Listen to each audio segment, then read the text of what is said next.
invites to the Olympic Games by FINA. However, the Bermuda Olympic Association is requesting that the athletes meet the Olympic Standard Time in order to go to the Games.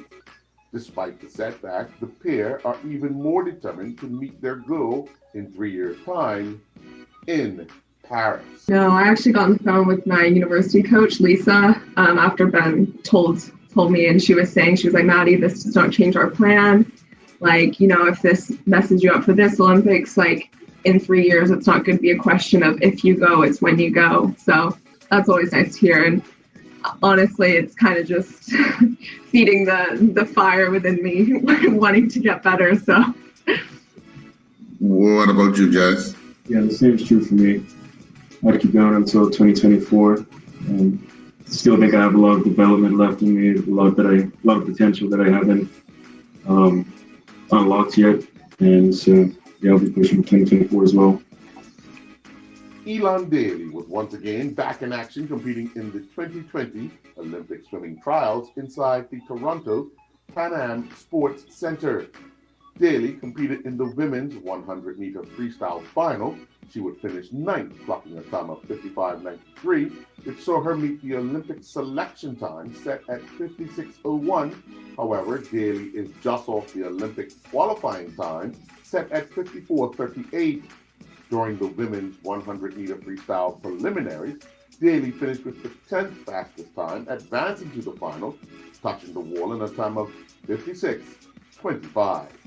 During the Edward Cross long distance race on Sunday, 3-1. During the Edward Cross long distance race, the East Mini Yacht Club claimed the first 6 spots in the race. But one of the biggest surprises was the finish of first-timer Alan Frith.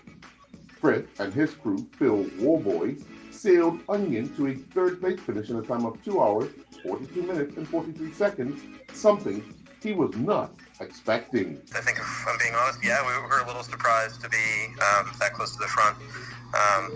All the credit to my crew, Phil Warboys, he was putting me in the right spots the whole way down North Shore, making sure that we were staying in pressure the whole time. And that was really our primary focus, was just staying in the pressure and keeping the boat moving. I'd say we felt comfortable in the top 3 around when we crossed the line in third. Kelsey was right on our heels too. This was our first race in the boat. And I think if we're being honest, we're quite dialed in for upwind speed when we came up through the cut. And so Dale kind of quickly extended on us, and Kelsey was catching us up pretty quickly too. So we weren't sort of confident in that until we were sort of our last tack into the finish line. Staying with sailing news, Sophia Dias, Tristan Hockey, Riley Lowe, and Cody Rad all began competing in the International Optimist Dinghy Association European Championships in Spain. 2 races took place on day 1, with the Bermudian sailors struggling on the opening day.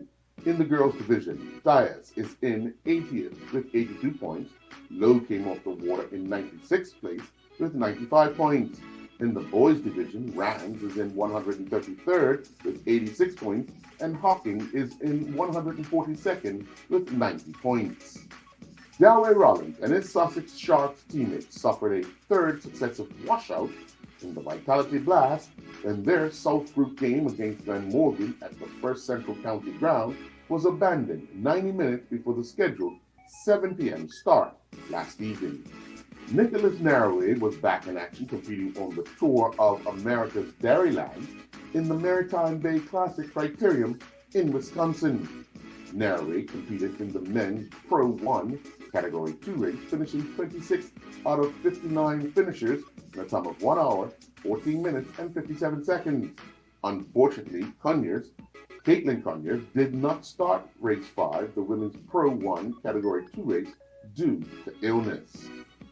The Bermuda School Sports Federation will be hosting the 36th annual Denton Hurdle Memorial Awards on Island Stats starting this evening at 7 p.m. Red Card. The life book of David Bascom will be featured on the Island Stats Sports Show this evening at 8 p.m. And that's a look at the Wednesday, June 23rd edition of the Island Stats Sports Brief. I'm Earl Baisley. Do enjoy Olympic Day.